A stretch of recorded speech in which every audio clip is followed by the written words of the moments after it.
आई भैया हम गायक सोहम रंगीला तमाम भोजपुरी श्रोता समाज के हाथ जोड़ के प्रणाम करतानी। आज बता में बहुत खुशी होता कि यश आराधना रिकॉर्ड्स रामगढ़ के माध्यम से बहुत ही सुंदर एगो निर्गुण के रिकॉर्डिंग हम आप सबके सामने भेजे जा रहा बानी। हमरा आशा पूरा विश्वास बा कि आप सब एकरा के अपन अधिक से अधिक प्यार दें। आई कवि के भाव लगता कैसे कहता, तोहरा कन्हैया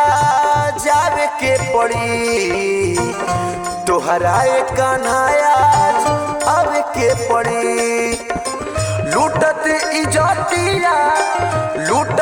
इजतिया बाचावे के पड़ी, तोहरा कन्हैया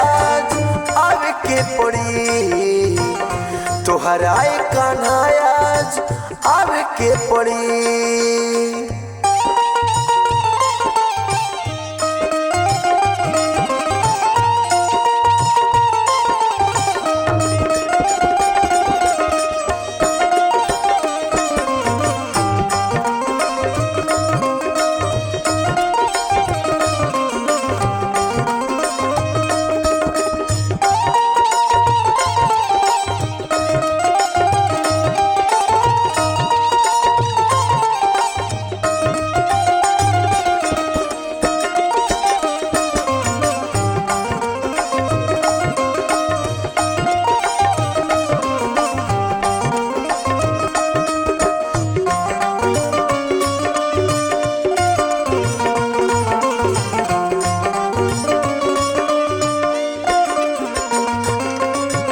सारा सर साड़ी दू ससन मोर खींचे,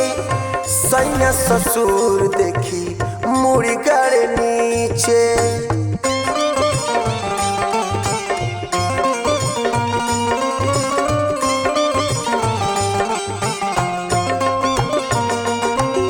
सारा सर साड़ी दू ससन मोर खींचे, सैया ससुर देखी मुड़ी गड़ नीचे, रहिया हम जो ही प्यारे, रहिया हम जो ही प्यारे तोहर इंतजार में, तड़पत बानी हम बीच मझधार में, तड़पत बानी हम बीच मझधार में।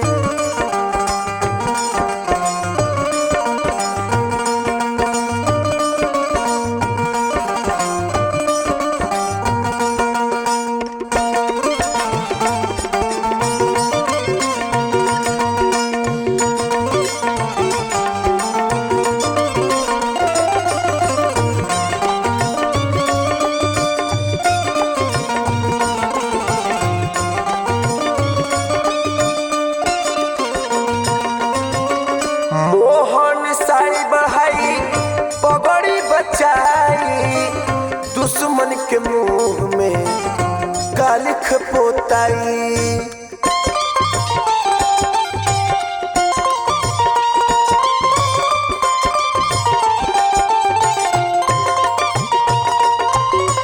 मोहन साड़ी बढ़ाई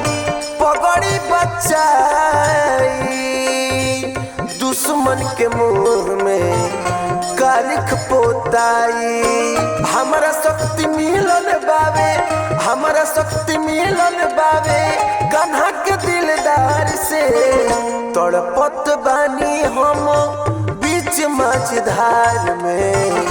तड़पत बानी हम बीच मझधार में, हमारा शक्ति मिलन बावे, हमारा शक्ति मिलन बा कान्हा के दिलदार से, तड़पत बानी हम बीच मझधार में,